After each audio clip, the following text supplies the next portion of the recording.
Hey, you. Welcome back.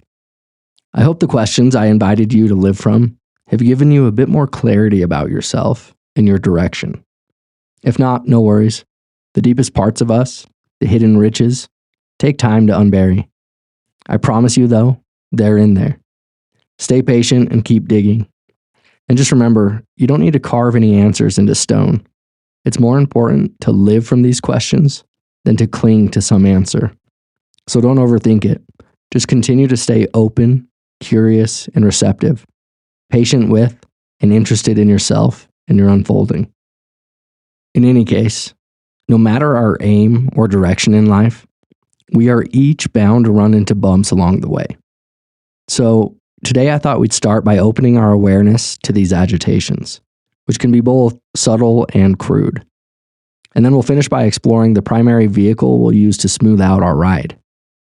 I'm confident that once you learn how to operate it, you'll never sit behind the wheel of another vehicle again, at least by choice. It was designed some 2,500 years ago by the Buddha and has been tried, tested, and proved ever since. Okay, well, let me begin by just providing some context to the Buddha's problem situation.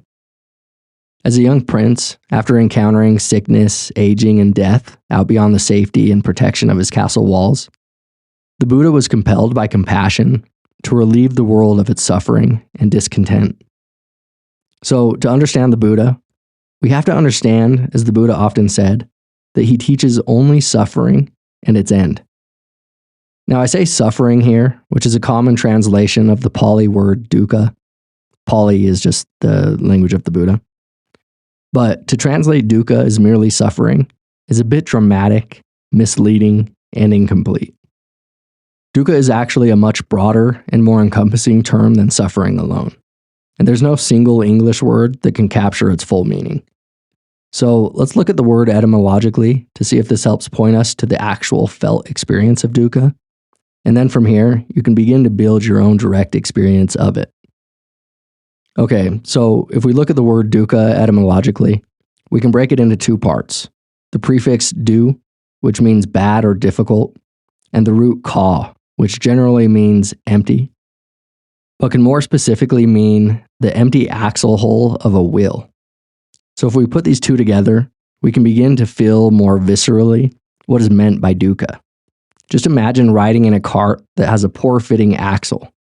It's going to be a bumpy ride. We can think of dukkha then as the bumps and agitations, the ups and downs, the felt experiences of our journey through life. Through birth and death, gain and loss, pleasure and pain, happiness and sorrow, praise and blame, fame and disrepute. As the Buddha said, birth is dukkha, aging is dukkha, death is dukkha, sorrow, lamentation, pain, grief, and despair are dukkha. Association with the unpleasant is dukkha. Separation from the pleasant is dukkha. Not getting what is wanted is dukkha. Dukkha, then, is an essential mark of being. It's what lets us know we're alive. The Buddha called it the first noble truth, that life consists of dukkha. I hope this enlarges your understanding of dukkha, but let's not stop here. Let's look at the more general meaning of ka, empty, to add more texture to our understanding. When we look at dukkha from this angle, we can think of it as anything that is ultimately empty of satisfaction. Anything that's empty of permanence or lasting peace. We can translate dukkha more generally then, not as suffering, but as that which is ultimately unsatisfying or unreliable, which is all things in a world of constant change. You can think of it as reaching your hand into a river and trying to hold on to the water. You can't. So if your happiness or peace in life depends on acquiring things, whether it's a fancy car or home, a certain relationship, a job, or certain accolades, you'll never find lasting peace or satisfaction. As you probably know, as soon as we fulfill a desire, a want, we're immediately faced with another desire. Desire is a black hole that can never be filled. That brings us to the Buddha's second noble truth, that clinging is the cause of dukkha. By this, he meant that when we identify ourselves with some aspect of experience, when we try to hold on to it, when we cling to it, my emotion, my body, my possession, we're bound to experience dukkha. We'll feel the bumps and agitations of our journey through this mysterious floating world. To cling is to put ourselves in opposition to reality. It's to put ourselves in opposition to the Dharma, to the truth of the moment's experience, which is always in flux. When we look at the truth of the moment's experience, there's never anything permanent, stable, and unchanging. So when we cling to that which is ultimately unsatisfying, unstable, and unreliable, we're bound to suffer. We will inevitably experience dis-ease. Again, it's like trying to reach your hand into a flowing river and catch and hold on to it. It's impossible. Okay, well, to get a better idea of what I'm talking about, let's go ahead and take the Buddha's all-terrain vehicle for a spin. Let's practice Vipassana, or insight meditation, a practice that seeks to cultivate the state of mind commonly referred to as mindfulness. It's mindfulness that both opens us to dukkha and ultimately frees us from it. It's mindfulness that brings us insight and allows us to live with wisdom. So go ahead and take a moment to get settled into a comfortable, upright position. And then just allow the mind to relax and soften. Allow the body to soften. Allow the forehead to relax. Relax the jaw. Relax the shoulders. Soften the belly. Just allowing the muddy waters of the mind to settle as you let go of your plans for the day, as you let go of all your worries. Calm, calm, calming. And now open to the body as a field of energy. Open to it as a field of changing bodily sensations. Tingling, vibration, pressure, tightness, heat or cold. Whatever's there that tells you you have a body. And within this field of changing sensations, open to all the sensations associated with breathing. And realize that breathing is happening all on its own. There's no need to control the breath. There's no need to anticipate it or lean into it. You can simply receive this changing flow of sensation, this changing flow of energy with an open hand, an open heart and mind.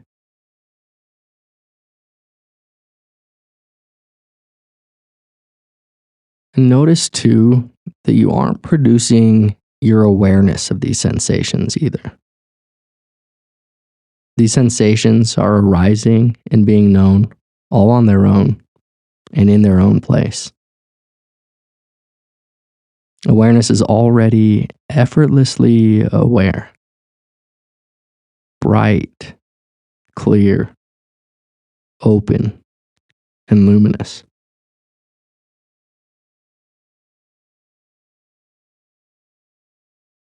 So just resting here for a moment, as if you're on a raft, allowing the river of sensation to carry you easily through this open space of experience.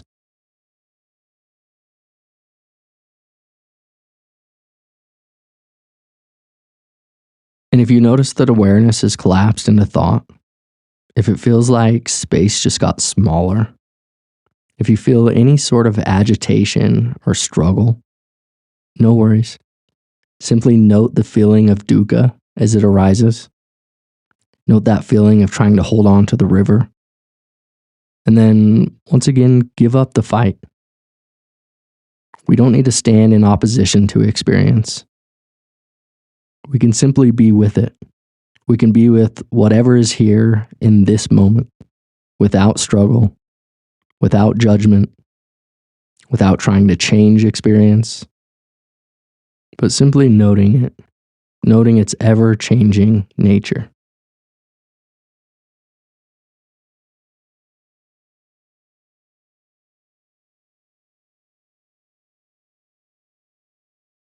Again, right now, there's nothing you need to do. There's no problem to solve. There's no need to try to change experience. There's no need to try and fix it. There's no need to lean into it or to push it away. Right now, you can just be.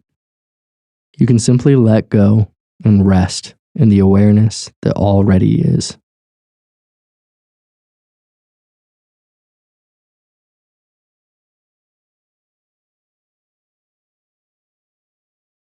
If you find that your mind is a bit restless, that it's moving around very quickly, jumping from thought to thought, no worries.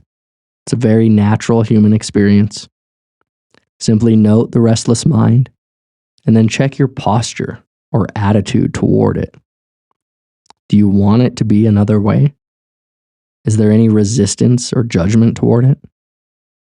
If so, it's important to remember that the practice doesn't exclude anything.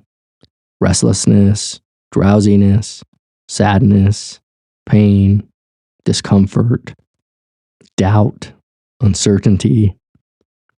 When any of these are present in the mind, it doesn't mean our practice is going poorly. It doesn't mean we're doing it wrong.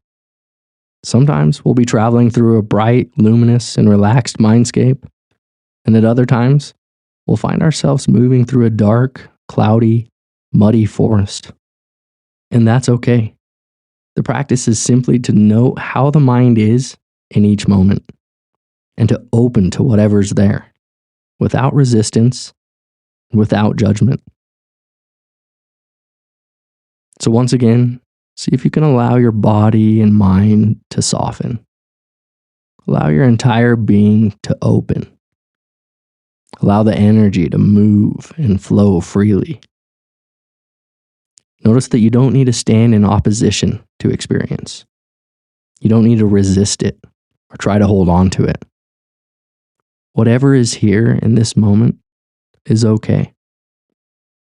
It has the support of loving awareness.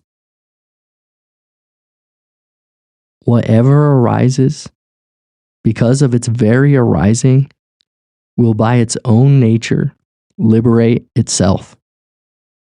It'll pass away all on its own. So again, there's nothing you need to do. There's no problem to solve.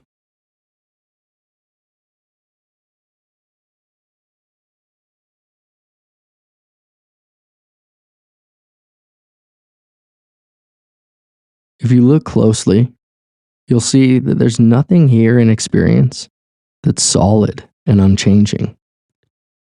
There are simply sensations arising, changing, and disappearing. Sounds, thoughts, feelings, and emotions arising, changing, and disappearing. And behind all of this, holding all of it, is a kind of deep silence, a profound stillness. The unborn, the deathless, the invisible and boundless field of knowing. Everything is being held by this vast capacity, this vast stillness, this silence. Everything, all the pieces and dimensions of you are being seen and felt by this loving, open awareness.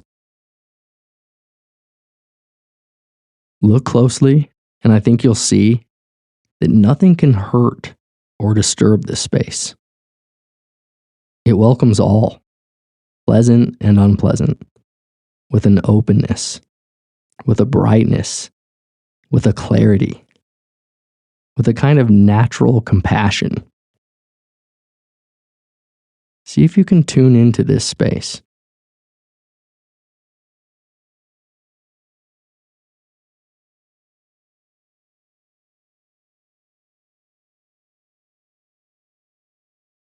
This is who you truly are. Unbound, unbroken, undying, awake, entirely whole, and at peace.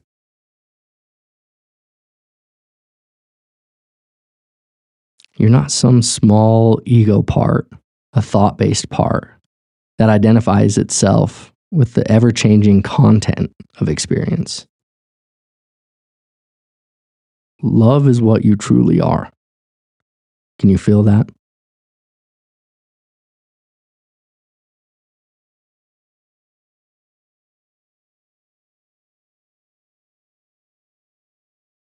Well, thank you for practicing.